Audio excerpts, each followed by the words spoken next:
the blood of the people that I have called to your attention today, the blood of these persons is on your hands. It is. Other people are saying it. Other people are linking you directly to what has happened. And I think they should, given that we know that you are in control, in command, in authority, and that you have knowledge.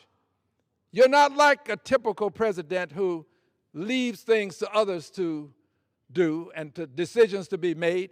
When there's a crucial decision to make, you make it, as evidenced by what you've done with your Truth Social and the case of the gentleman who was killed in Maine.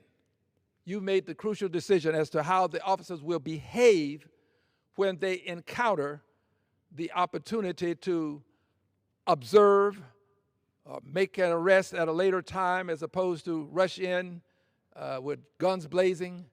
You've made the decision that they can continue to do what they have been doing, but you do try to cover yourself by using the term judiciously, that they should behave judiciously.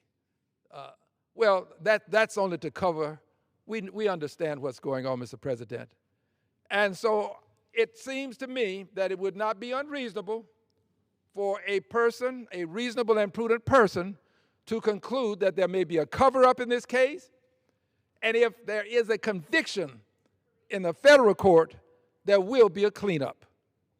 May be a cover-up and will be a cleanup if you find that, if the courts find, I shouldn't say if you haven't taken complete control of the courts. You do have an outsized amount of influence, it seems.